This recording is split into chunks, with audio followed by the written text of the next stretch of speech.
ఒక మహిళ ఇంటికి డెడ్ బాడీ పార్సిల్ ఉదంతం కొత్త మలుపు తిరిగింది. ఉండి పోలీసులు ఇప్పుడు అసలు వ్యక్తిని అరెస్ట్ చేశారు. ప్రస్తుతం అదుపులోకి తీసుకుని ప్రశ్నిస్తున్నారు. పశ్చిమ గోదావరి జిల్లా ఎండగండి గ్రామంలోని తులసి అనే మహిళ ఇంటికి చెక్కపెట్టలో శవాన్ని పంపిణీ కేసులో క్రమంగా చిక్కుముడులు పెడుతున్నాయి. ఆ మృతదేహం కాళ్ళ గ్రామానికి చెందిన బర్రె పర్లయ్యదేనని స్థానికులు గుర్తించారు. నిందితుడిగా భావిస్తున్న తులసి సోదరి భర్త తిరుమాని శ్రీధర్ వర్మ పోలీసులకు చిక్కగా అతన్ని రహస్యంగా విచారిస్తున్నారు.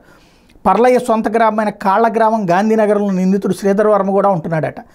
గ్రామంలో వివాదరహితుడిగా కలుపుగోలుగా ఉండే తమలో ఒకరైన పర్లయ్యని హత్య చేయడానికి గ్రామస్తులు కూడా జీర్ణించుకోలేకపోతున్నారు. అమాయకుడిని అన్యాయంగా చంపేశారని ఆగ్రహం వ్యక్తం చేస్తున్నారు. శ్రీధర్ వర్మ ఇంట్లో అనుమానాస్పద రీతిలో చేతబడి చేసే సామాగ్రి, పుస్తకాలు మరో పెట్టె దొరకడంతో వాటిని ఎవరి కోసం సిద్ధం చేసి ఉంచాడనే ప్రశ్నలు వ్యక్తమవుతున్నాయి. అసలు అతడు చేసే వృత్తి ఏంటి, ఆదాయం ఎలా వస్తుంది, గంజాయి మూటాలతో ఏమైనా సంబంధాలు ఉన్నాయా తదితర విషయాల మీద పోలీసులు కూపిలాగుతున్నారు. వదిన తులసిని ఆస్తి కోసం బెదిరించడానికైతే ఒక వ్యక్తిని చంపి చెక్కపెట్టలో శవాన్ని పంపించాల్సిన అవసరమే ఉంది.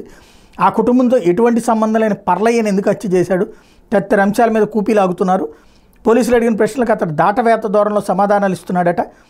ఇన్ని రోజులైన కేసు కొలిక్కి రాకపోవడం పలు అనుమానాలకు తావిస్తుంది. అతనికి సహకరించిన మహిళ ఎవరు, అతడు వాడిన కారు ఎవరిది అనేది ఇంతవరకు తేలలేదు. ఆ కారు కొన్న నెంబర్ గురించి ఆరాధిస్తే అది బైక్కి సంబంధించిందని తేలిందట.